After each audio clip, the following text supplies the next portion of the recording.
Good morning, gang. Happy Wednesday morning. All right. We're going to talk about something that is probably propaganda. Okay. And I'm going to qualify this whole video by stating a fact. Okay. A couple of years ago, I was one of the people who said Russia would never go into Ukraine. I was wrong. Okay. So take this with a grain of salt. I'm not Nostradamus. Okay. Sun Tzu. Okay. You guys know him. Chinese general, Chinese philosopher, wrote The Art of War. Okay. His comment, one of many, all warfare is based on deception. Right? Okay. We know this. We know the tensions, the war going on in Eastern Europe right now between Russia and Ukraine. We know basically that this war would have been over 2 years ago if Biden wasn't insistent on going to war with somebody, and Russia is a great one because Joe's still living in the Cold War. We know that right now the Russian Navy has a small fleet, very small, in the Caribbean, basically somewhere around Cuba, okay? Nuclear-powered submarine in there, the Kazan, is there, and U.S. officials have said there are no nuclear weapons on board the submarine, okay? They have a frigate out there, the Admiral Gorshkov. It's one of their most modern frigates, okay? That's good. A fleet oil tanker to refuel ships or ship, okay? Nuclear-powered submarine doesn't need fuel, okay? And a salvage tug. So this isn't what you'd really consider some sort of strike force or whatever. And, use that. Let's go back to look at any of the naval battles, say in the Pacific during World War II. You're sending in battleships and destroyers and aircraft carriers. Sending a submarine that supposedly is not armed and a frigate is not what you'd call an attack force, right? But propagandists are trying to upplay this. Now we get into a little bit more. And remember what I said about Sun Tzu, deception. Russian media, Russia One, okay, the state-sponsored TV channel, came out yesterday, and I want you to watch just a short clip on this real quick. Владимир Владимирович Путин попытался эти остатки здравого смысла как-то активировать, включить мозги Западу. Я имею в виду, конечно же, его слова о том, что мы можем передать стратегические оружие тем, кто является противниками государств, которые передают, в свою очередь, свое оружие Украине для нанесения ударов по России. Мы ведь несколько дней назад говорили об этом в студии. Мы вот даже карту сегодня нарисовали с нашей редакцией. Подумали, куда бы могли направиться наши ракеты, в какие дружественные юрисдикции. Слушайте, я думаю, что у Соединенных Штатов Америки в сегодняшнем мире такое количество сторонников, в кавычках, что миллиарды людей были бы счастливы и выстроились бы в очередь за то, чтобы им дали возможность по Соединенным Штатам Америки как-нибудь ударить. Now I'll link the entire video. You can watch the whole thing. Obviously it's in Russian, but there are translation subtitles for it, so you can pay attention to it. But this is typical Russian propaganda. This is the Russian TV show 60 Minutes. Okay, they have about as much credibility as the American TV show 60 Minutes. It's extremely slanted, and they're talking about, as you watched in the video there, Russia considering placing missile batteries in many places around the world, including Mexico. Now, not exactly something that you'd say, hey, this isn't important. Let's put it this way. I mean, if we had Russian missiles in our backyard, think about the Cuban Missile Crisis back in the 60s, okay? That's something to fear, big time. You had a former Air Force officer by the name of Jake Bro coming out on Sunday and claiming that this Russian media propaganda 60 Minutes crap is Kremlin policy. No. Okay. And like I said, still, I was the one that said Russia wasn't going into Ukraine. I don't see it happening. All right. Now, granted, we have our new Mexican president, okay, Claudia Sheinbaum, who is another leftist cut out from the same cloth as Obrador. But I have to think, okay, and again, I'm going to try to use logic here. I have to think that Mexico is not that stupid to cut off its nose to spite its face. If all of a sudden Mexico, I want to qualify something real quick. Mexico has taken a neutral stance in the Ukraine war. All right, they do not support Ukraine, not sending weapons or money or anything like that. They do not support Russia. But this is great propaganda for the Russians to put up there to scare the American public. And you almost wonder if Biden and Putin are in cahoots on this. Don't put it past them, okay? Hey, let's scare the public. Because you got to remember this.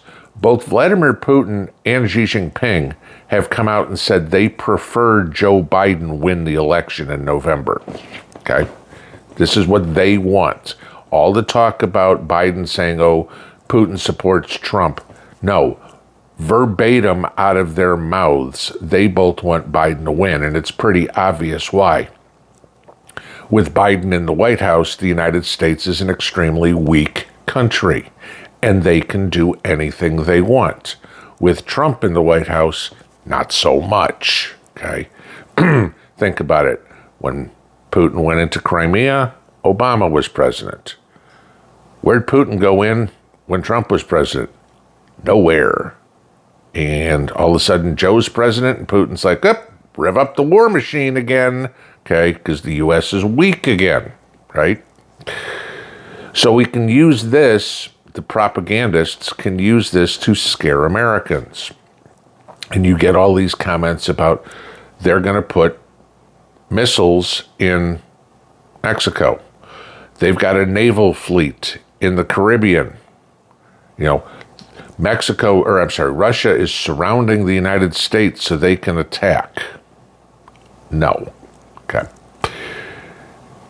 If the Russian military was so strong right now, why are they having to get weaponry from North Korea to use in Ukraine? If they can't handle Ukraine in 2+ years, do you honestly think they're going to go after the United States? Now, why would this be stupid for Mexico to do? Well, first off, Mexico's right on our border, okay? Second of all, the second largest contributor to the Mexican GDP is money from Mexican nationals in the United States sending back to Mexico.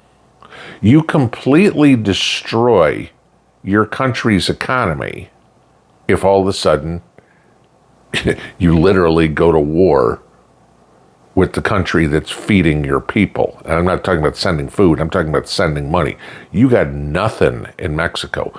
Do they honestly think there's a whole bunch of Mexicans that are going to start crossing the border into Rostov-on-Don or St. Petersburg or Moscow or something like that?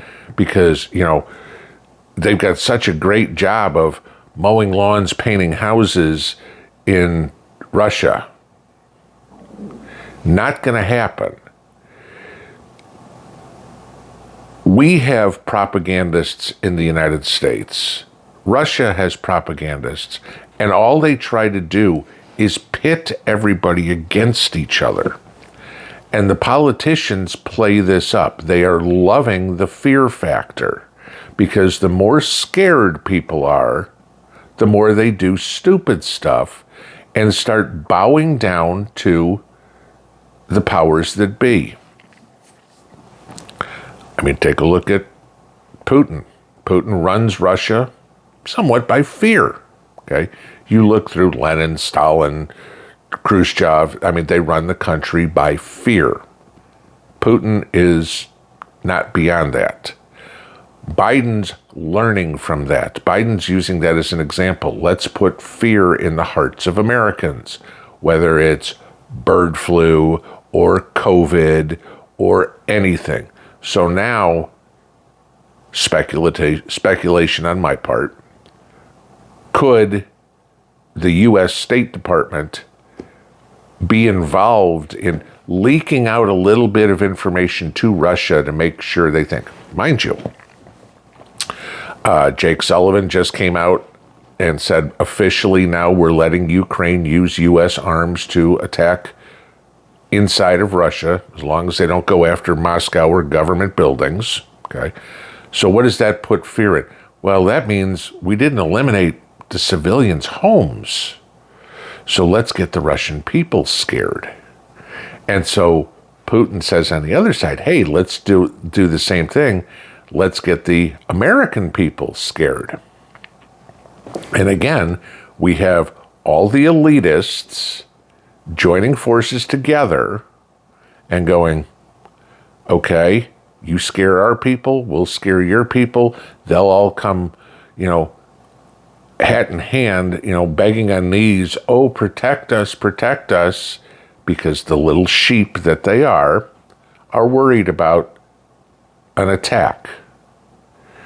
Is Russia going to attack the United States? Again, I qualify because I said they wouldn't go into Ukraine. No. All right. Could I be wrong? Of course. It would be one of the most foolish things that they could possibly do.